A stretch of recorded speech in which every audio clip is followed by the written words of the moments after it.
The environmental impacts of these data centers. So it's water consumption. So some data centers can use up to 30 million gallons of water. So they're utilizing all the water from the aquifers, the municipal waters. So people with their own wells are reporting that their wells are running dry. They're having to dig deeper because of these mass amounts of water that these data centers require to stay cool. They have to be cool. And so we're losing our water resources. And it's interesting. Oh, I almost brought this. We're losing. Where are they putting these? I mean, So they're, I saw the map. I was like, oh, I wonder where I'm going to move to in 10 years because yeah, there's very, very few. and it doesn't spaces. look like there's nowhere to move to. Well, so The whole country's covered. correct. And the whole country's almost in a drought restriction. Well, I mean, And so you're going to consume more of our water resources to keep these data centers cool when there's other options. Other countries are looking at other options than just building them in our backyards. And they're literally in people's backyards. They're massive. These things are the size of 20 super Walmarts or more.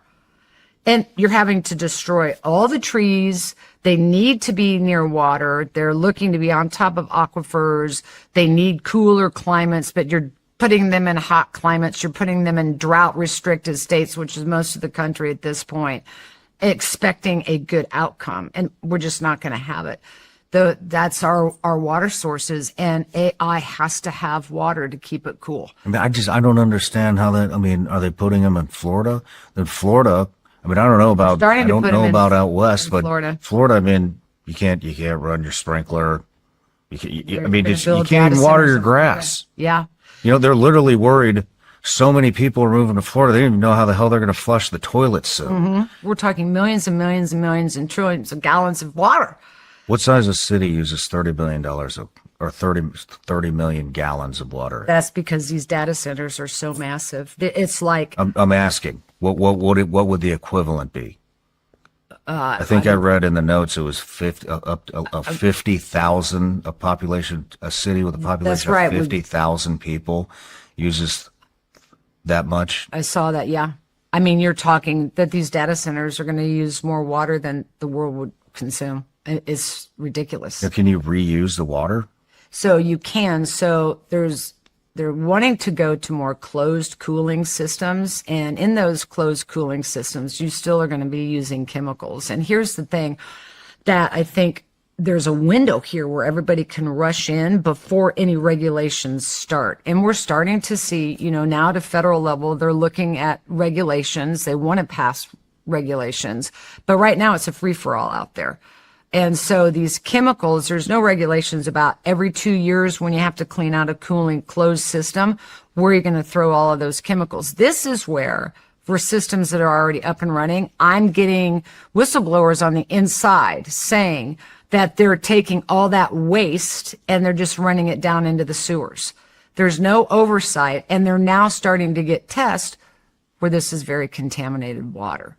So it's going to be a little real shit show here soon. Like the city water is contaminated? So, and a lot of city water is contaminated, and they're using the city water to cool it. Again, it's just going to regurgitate all that PFAS or what other contaminants are in that water back into the environment.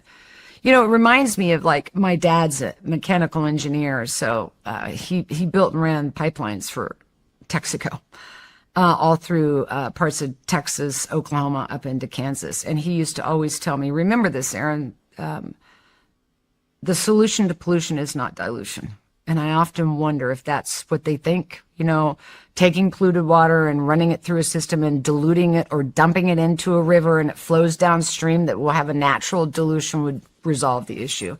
And it's not. And so even if with the closed cooling system, that water that's recycling in there, eventually they have to clean those systems. They have to release that water.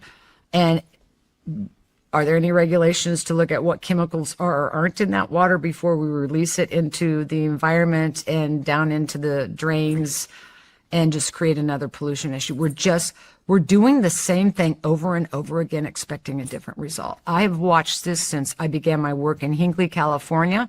I was 31 years old, and I am 66 and a grandmother of 5 today.